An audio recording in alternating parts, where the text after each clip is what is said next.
Hello everyone, welcome and welcome back. Selamat datang dan selamat datang kembali kepada kawan-kawan semua di channel Orlando Falawa. Dengan saya Mr. Fink. And today we will study about phrase. Apa itu phrase dan apa hubungannya dengan susunan kalimat dan jenis kata yang kita bahas di dua sesi sebelumnya. So, let's roll it.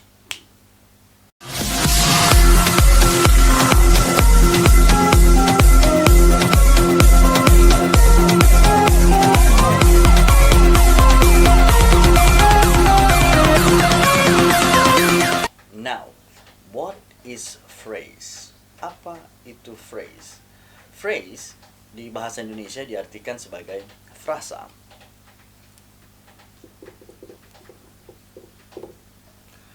Arti yang lebih sederhana dari frasa adalah gabungan kata, atau lebih spesifiknya gabungan dua kata atau lebih yang membentuk arti yang baru.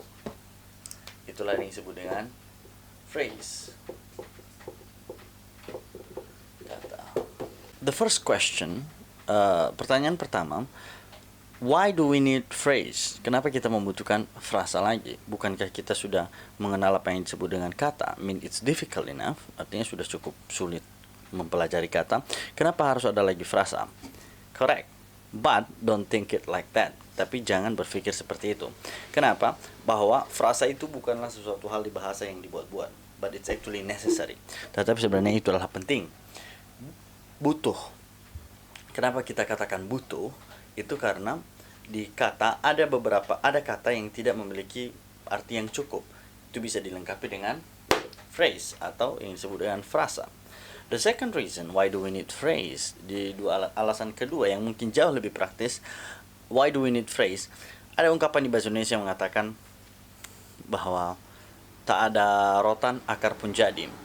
Banyak dari kita memang sering mengeluh, saya tidak bisa ngomong sempurna, saya tidak bisa ngomong panjang lebar, saya cuma bisa ngomong apa yang perlu saya sampaikan, mungkin satu atau dua kata. Apa yang kawan-kawan anggap sebagai ngomong satu atau dua kata, mungkin tanpa Anda sadari, Anda juga sering menggunakan frasa.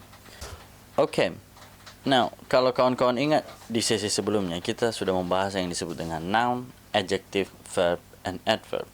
Nah, apa hubungannya dengan topik kita hari ini? Exactly. Noun dan verb disebut sebagai kata utama, sedangkan adjective dan adverb itu adalah sebagai kata tambahan. Why is that? Karena adjective membantu menerangkan kata benda, sedangkan adverb itu membantu menerangkan kata kerja. Clear ya? Itu sudah kita bahas di topik sebelumnya. Bagi kawan-kawan yang kurang mengerti apa itu yang 4 ini, you can check on my previous video in session 2, cara belajar paling dasar dan sederhana, sesi 2. Alright, now we will discuss about noun and adjective dan apa hubungannya dengan phrase. Ketika dia berdiri sendiri noun, dan ketika dia berdiri sendiri sebagai adjective, dia adalah kata dan tidak ada hubungannya dengan phrase. Tetapi ketika dua kata itu digabung, akhirnya dia membentuk gabungan kata seperti definisi dari frasa tadi. So that's why we will discuss about noun and adjective now. Noun and adjective seperti yang kita kita bahas di sesi sebelumnya, adjective dan noun itu intertwined atau terhubung satu sama lain karena mereka saling membutuhkan. Noun membutuhkan adjective untuk menentukan ciri-cirinya atau sifatnya, sedangkan adjective tidak bisa berdiri sendiri karena kerjanya itu adalah untuk menjelaskan noun. So, ketika mereka digabung, akhirnya dia membentuk arti yang baru. For example,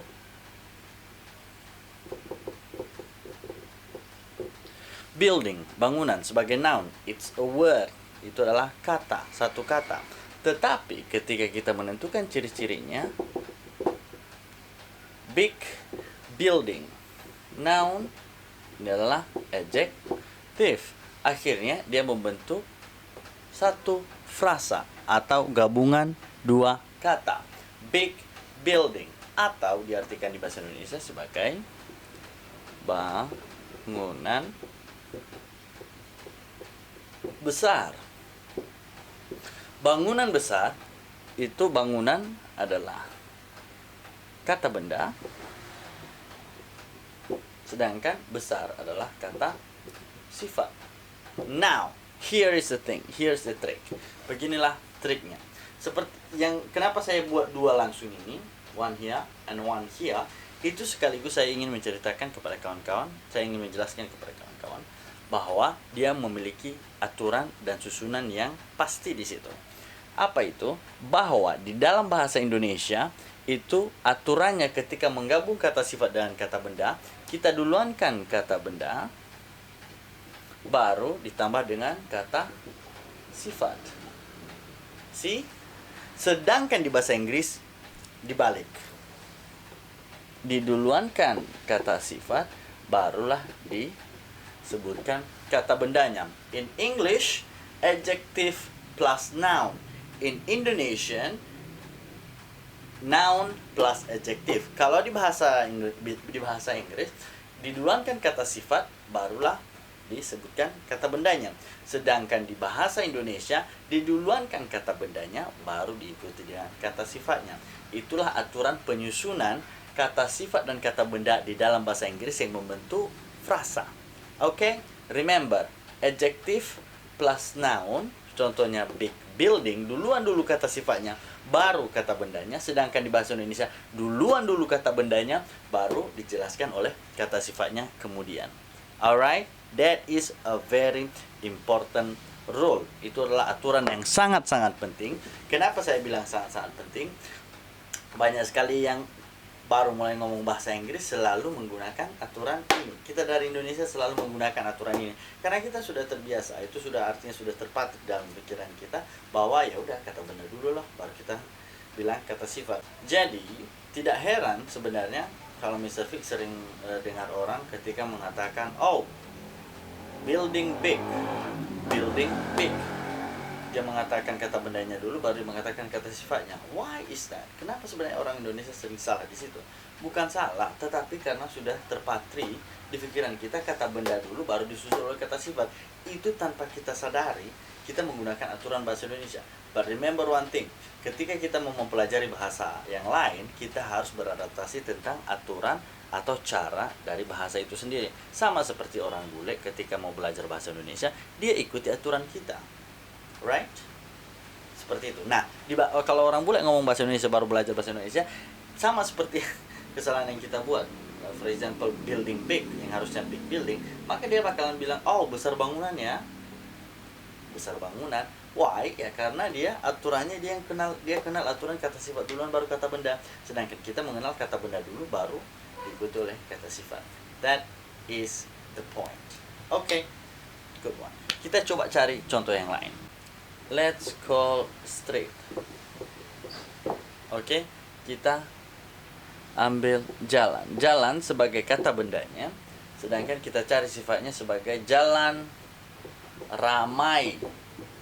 Lihat ya, di bahasa Inggris kita duluan kata sifatnya yaitu crowded street, jalan yang ramai atau jalan ramai. Jalan ramai, crowded street. We can add another example. Kita coba contoh yang lain. Dark room. Itu kata sifat baru kata benda dulu. Kalau di bahasa Indonesia kita artikan sebagai ruangan gelap.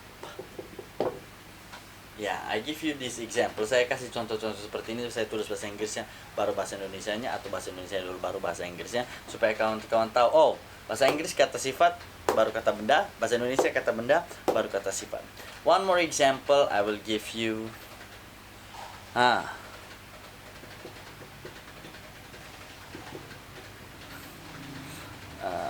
Air panas.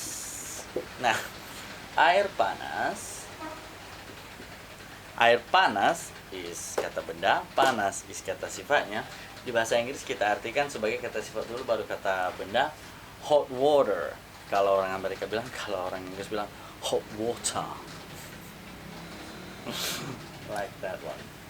Nah, hal kedua yang perlu saya sampaikan kepada kawan-kawan, jenis frasa yang lain selain kata gabungan kata adjektif dan kata benda yang membentuk satu frasa, adjective plus noun, bagaimana dengan frasa yang lain misalnya. Now we have another two words, dua kata yang sengaja saya tidak masukkan tadi karena dia membentuk satu frasa juga ini, yaitu kata kerja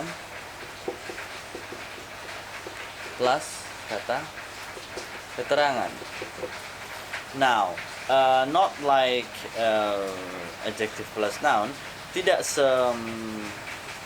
rumit kata sifat plus kata benda di noun karena di bahasa Indonesia dia terbalik. In English, verb plus adverb itu sama susunannya dengan di bahasa Indonesia, itu kata kerja dulu baru diikuti dengan kata keterangan.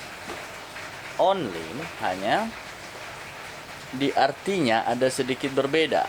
For example, sit nicely. Sit is verb, nicely is adverb. Right? Di bahasa Indonesia kita artikan sebagai duduk dengan baik. Duduk dengan baik. Duduk is a verb, dengan baik itu adverbnya.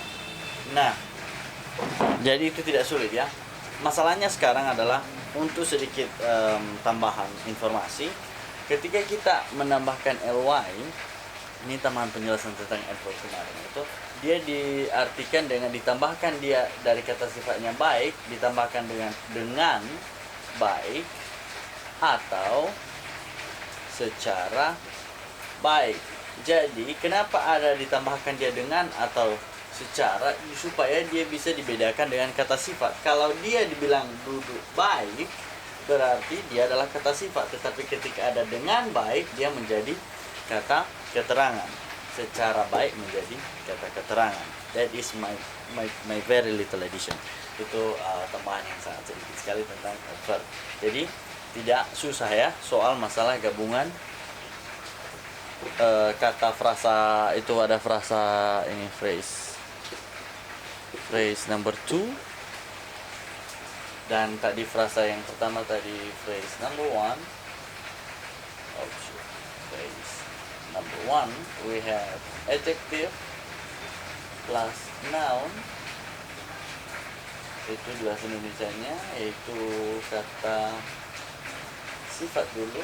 Kalau di bahasa Indonesianya itu kata benda dulu baru kata sifat. Jadi karena di bahasa Indonesia kita ngomong bahasa Inggris, because we speak English, kita ikuti aturan bahasa Inggrisnya ya, don't forget.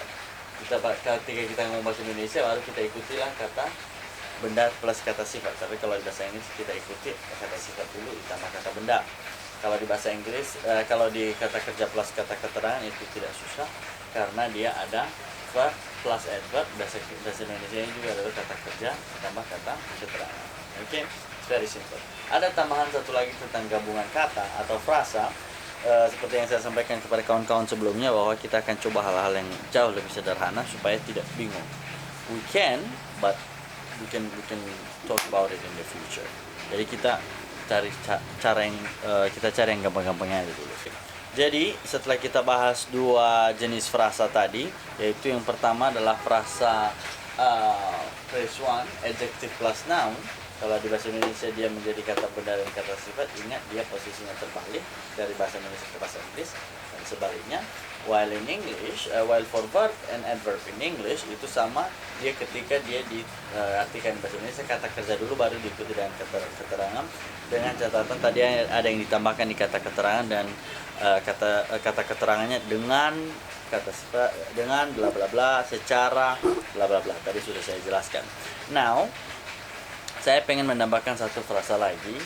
Sebenarnya banyak gabungan bisa kita gabung beberapa kata, tetapi kita coba yang paling sederhana saja dulu. Phrase 1 adjective plus noun, phrase 2 verb plus adverb, baru frasa ketiga adalah let's try noun plus noun. Nah, ini dia. Noun plus noun. Kata benda ditambah dengan kata benda. Artinya kata benda menjelaskan kata benda yang lain. Nah, apa yang disebut dengan kata benda plus kata benda yang membentuk frasa? dan dalam artian dia membentuk arti yang baru. We can go to example directly. Kita bisa masuk ke contoh biar langsung mengerti kawan-kawan. For example, kita punya yang disebut dengan movie, film. Nah, filmnya kita tahu filmnya jenis apa sih filmnya. We can go to, disitulah kita menjelaskan menggunakan kata benda yang lain, yaitu action movie, film action, oke, action movie. Contoh yang lain kita bisa masuk ke for example park atau parkir, car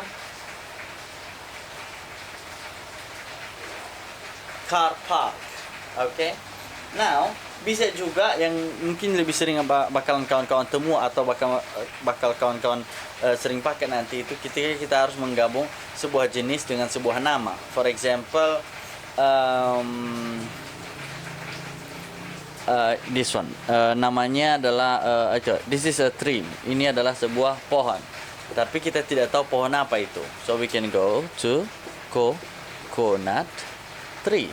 Coconut adalah kelapa yang merupakan noun, dan tree adalah pohon yang merupakan noun. Jadi untuk bisa menspesifikkan jenis apa pohon itu, kita menggunakan kata benda yang lain. Coconut tree. Understand? That's what it is. Bisa juga masuk dia ketika ada nama-nama merek lah. Contohnya handphone ini, handphone itu. I will not mention the brand here. Saya tidak akan sebutkan merek di sini. Okay? So that's what it is about noun plus noun phrase. Jadi kita sudah membahas phrase 1, kita sudah dapat adjective plus noun. Kita membahas phrase 2, yaitu kata kerja ditambah kata keterangan, dan phrase 3 akhirnya kita dapat noun plus noun. Alright, so we got 3 and I hope it's useful. Akhirnya, finally, we go to understanding. Kita akhirnya sampai di tahap pemahaman. Dalam artian ini bagaimana supaya informasi yang sudah kita pelajari tidak tumpang tindih. Like I say, there is a sentence, there is a verb, now there is a phrase. Jadi biar lebih gampang kawan-kawan untuk memahami, ingat saja aturan ini. Word is not equal phrase. Kata tidak sama dengan frasa, meskipun frasa itu berasal dari kata, tetapi kata itu berdiri sendiri. Satu-satu kata dia. Kalau dia frasa itu gabungan dua kata atau lebih yang memiliki arti yang baru. They have a new meaning atau pengembangan arti. Dan frasa, phrase tidak sama, is not equal with sentence. Nah, di sini serunya. Dan frasa itu tidak sama dengan kalimat. Kenapa dia tidak sama dengan kalimat? Let's explain it down below. Jadi, ini sudah jelas ya, bahwa frasa tidak sama dengan kata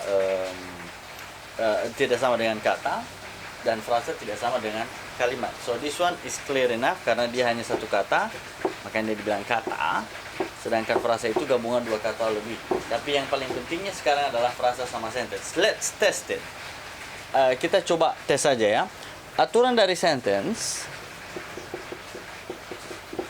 itu adalah ada subjek sama ada predikat. Predikat itu bisa jadi adalah kata kerja. Subjek, it can be noun atau mungkin gabungan kata yang lain, it's fine. Here's the thing. Phrase 1, adjective plus noun. Adjective plus noun, dia tidak memiliki predikat atau dia tidak memiliki kata kerja. So it cannot be a sentence. Dia tidak memiliki aturan dasar yaitu subjek ditambah predikat. Kalau tidak ada subjek atau tidak ada predikat, maka dia bukan adalah sebuah kalimat. That's why dia bukan frasa. Phrase is not sentence. The next one, phrase 2, verb plus adverb. Kata kerja ditambah kata keterangan, dia tidak masuk ke dalam konteks ke dalam kalimat, tidak bisa dianggap sebuah kalimat karena dia hanya memiliki kata kerja, verb atau predikat, tetapi dia tidak memiliki subject. So, no. And finally, yang terakhir adalah phrase 3, noun plus noun. Noun itu cuma bisa masuk dia di subjek saja. But, dia tidak memiliki kata kerja atau predikat.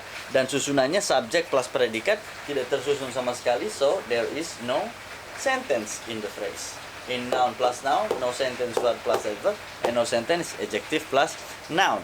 Jadi yang saya bilang di awal tadi itu, kenapa kita membutuhkan frasa, itu ketika kita membutuhkan informasi lebih dari satu kata, jadi kita menggabung dua kata, ataupun seperti yang saya sebutkan di awal tadi, tak ada rotan akar pun jadi, itu artinya bahwa ya tidak selamanya kita akan terus ngomong. Ketika memang we talk casually, kita ngomong kasual, tapi kita memang hanya pengen artinya saja, dapat artinya, atau kita menyampaikan tujuan maksud omongan kita, tidak harus kita sampaikan dalam kalimat, tapi kita bisa sampaikan dalam frasa. That's actually the point of phrase. Oke, kawan-kawan semua, I think that is enough for this session. Saya pikir cukup dulu untuk sesi kali ini tentang pembahasan frasa, apa yang membedakan dengan kata di sesi kata di sesi kedua, dan susunan kalimat di sesi pertama. I hope it's enough information for you. Semoga saja cukup informasi untuk pemahaman kawan-kawan dan penggunaan dari frasa itu sendiri, and hope it will help you develop your English. Semoga bisa membantu kawan-kawan untuk mengembangkan bahasa Inggrisnya. Let's not talk too much, jangan kita membicarakan terlalu banyak, nanti bakalan bingung sendiri. Remember our role, yang di sisi pertama saya sudah bilang bahwa simple and easy, sederhana dan gampang saja gitu. So bit by bit, satu titik demi satu titik, lama-lama bakalan bisa saja. Oke, please be confident in speaking English. Pede saja dulu ngomong bahasa Inggris. Mistake is on the way. Kesalahan itu bakalan kita buat. I make mistakes. Okay, I make mistakes, and I still make mistakes. And when I talk English or when I write English, but it doesn't stop us, right? Tapi bukan berarti itu jadi alasan untuk berhenti gitu, untuk belajar bahasa Inggris atau ngomong supaya bisa lancar bahasa Inggris in speaking or in writing, baik ketika menulis maupun ketika kita ngomong, or try to understand something via listening or try to read something. Ketika kita mencoba membaca sesuatu, let's just be confident and let's learn bit by bit. Kita coba pede saja dan belajar sedikit demi sedikit. Okay, I think that is enough for this session. And if you enjoy this video, kalau menikmati video ini, don't forget to hit the like button. Coba sukai, subscribe if you are new to my channel. Kalau baru di channel saya, tolong di subscribe. Dan saya harap kita bisa ketemu lagi ke depan di sesi selanjutnya. And don't forget to visit my channel. Dan jangan lupa untuk mengunjungi channel saya, because I make more other videos. Video-video yang lain saya juga sudah buat, and I hope you enjoy. Okay, I will see you again next sessions, and Mr. Fick signing out.